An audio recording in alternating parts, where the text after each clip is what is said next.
700 साल कबल लिखी गई इब्न खल्दून की यह तहरीर गोया मुस्तकबिल के तसव्वुर का मंजरनामा है। तारीख़ इब्न खल्दून और ख़ासकर मुकदमा इब्न खल्दून तारीख से आगाही रखने वालों के लिए निहायत ज़रूरी और अहम है। मग़लूब कौमों को हमेशा फ़ातह की तक़लीद का शौक़ होता है। फ़ातह की वर्दी और वर्दी पर सजे तमगे, तलाई बटन और बटनों पर कुनिंदा ताकत की अलामात, एजाज़ी निशानात, उसकी नशिस्त व बर्खास्त के तौर तरीके, उसके तमाम हालात, रस्म व रिवाज उसके माजी को अपनी तारीख से जोड़ लेते हैं। हत्ता कि वो हमला आवर फातह की चाल डाल की भी पैरवी करने लगते हैं। इसकी वजह यह है कि लोग जिस ताकतवर से शिकस्त खाते हैं उसकी कमाल महारत पर आंख बंद करके यकीन रखते हैं। महकूम माशरा इखलाकी इक़दार से दस्तबरदार हो जाता है। जुल्मत का दौरानिया जितना तवील होता है, जहनी और जिस्मानी तौर पर महकूम समाज का इंसान उतना ही जानवरों से भी बदतर होता जाता है।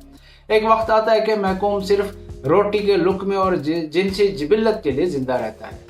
जब रियासतें नाकाम और कौमें ज़वाल पजीर होती हैं तो इनमें नजूमी, भिखारी, मुनाफिक, ढोंग रचाने वाले, चुगलखोर, खजूर की गुठलियों के कारी, दिरहम व दिनार के एवज फतवा फरोश फ़िकी, झूठे रावी, नागवार आवाज़ वाले मुतकब्बर गुलूकार, भद उड़ाने वाले शायर, गुंडे, ढोल बजाने वाले, खुद साख्ता हक सच के दावेदार, जायचे बनाने वाले, खुशामदी, तंज और हिज करने वाले, मौका परस्त सियासतदानों और अफवाहें फैलाने वाले मुसाफिरों की बहुतात हो जाती है।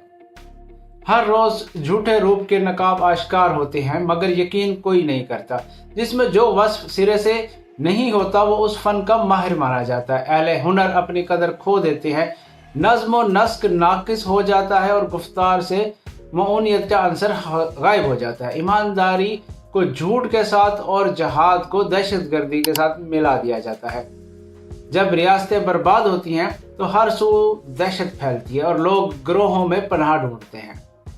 अजायबात जाहिर होते हैं और अफवाहें फैलती हैं। भांज भैंसें तूल पकड़ती हैं, दोस्त दुश्मन और दुश्मन दोस्त में बदल जाता है।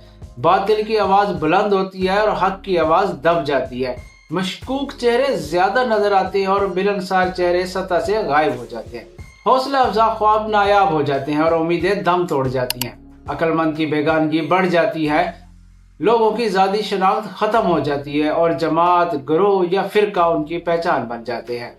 मुबल्लिगीन के शोर शराबे में दानिश्वरों की आवाज़ें गुम हो जाती हैं, बाज़ारों में हंगामा बर्पा हो जाता है और वाबस्तगी की बोलियाँ लग जाती हैं। कौम परस्ती, हुब्बुल वतनी, अकीदत और मजहब की बुनियादी बातें ख़त्म हो जाती हैं और एक ही ख़ानदान के लोग खूनी रिश्तेदारी पर गद्दारी के इल्ज़ाम लगाते हैं। बिलाखिर हालात इस नहज पर पहुँच जाते हैं कि लोगों के पास निजात का एक ही मंसूबा रह जाता है और वो है हिजरत।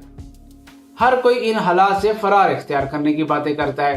तारिकीन वतन की तादाद में इजाफा होने लगता है। वतन एक सराय में बदल जाता है। लोगों का कुल साजो सामान सफरी थैलों तक सिमट आता है। चरागाहें वीरान होने लगती हैं। वतन यादों में और यादें कहानियों में बदल जाती हैं। अगर हम अपने इर्द गिर्द नज़र दौड़ाएं तो हमें अपने मुल्क के भी हालात कुछ इससे मिलते जुलते ही नजर आते हैं।